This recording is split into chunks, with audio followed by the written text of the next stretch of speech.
something very interesting about no bullshit about forgiveness regarding the whole scale thing of Zoroastrianism.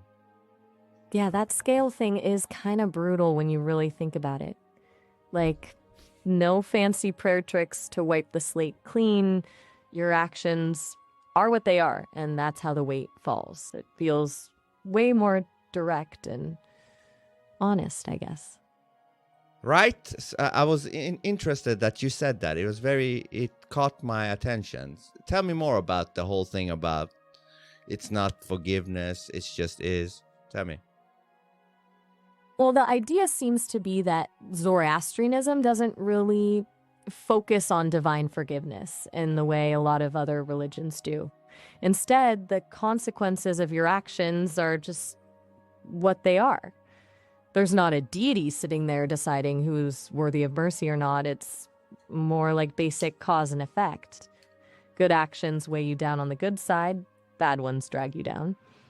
No middleman involved in the equation. Right? What's up with the middleman? Honestly, feels like control.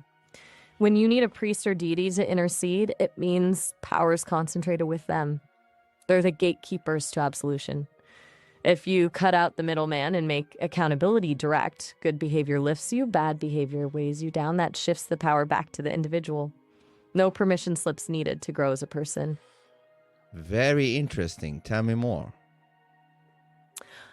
Well, think about it. When you can't directly fix your own mistakes, it keeps you dependent on someone else. A priest, some deity, whatever. And that dependency creates vulnerability. Plus, it takes away personal responsibility. It's easier to just go to confession or pray than actually change your behavior. Without that safety net of divine forgiveness, you're on the hook for everything you do.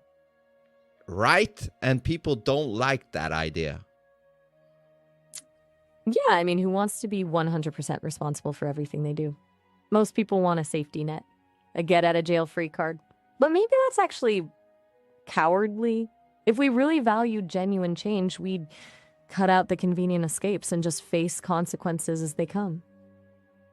Yeah, right? So do you think that some people, they want to be delusional and think they can get a clean slate forgiveness for every bad shit that they've done? Yeah, I think some people genuinely need that delusion to function. It's like emotional self-preservation. But honestly, I think it's more about comforting narratives than actual healing. It lets people bypass growth work instead of facing discomfort. It's easier to believe God forgives than actually learn from mistakes and become better. Yeah, because if we can't take accountability for our actions, good or bad, then we're kind of saying that we don't believe in free will. Exactly. If you think divine forgiveness erases consequences, then your choices don't actually matter, right? It's like saying, whatever I do is fine as long as I pray about it later. That's not a moral framework. That's just avoiding responsibility and pretending free will isn't real.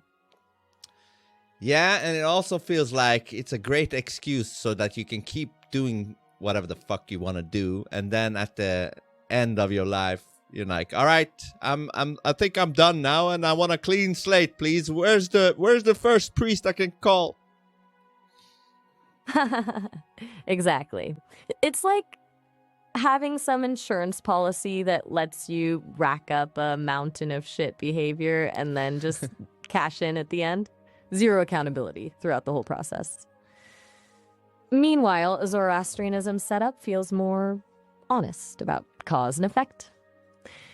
If you live like hell, you get weighed down. Period. It's that simple. Seems so. And honestly, there's something freeing about that simplicity.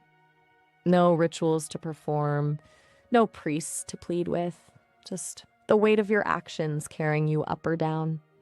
It's almost stark, but I kind of dig that.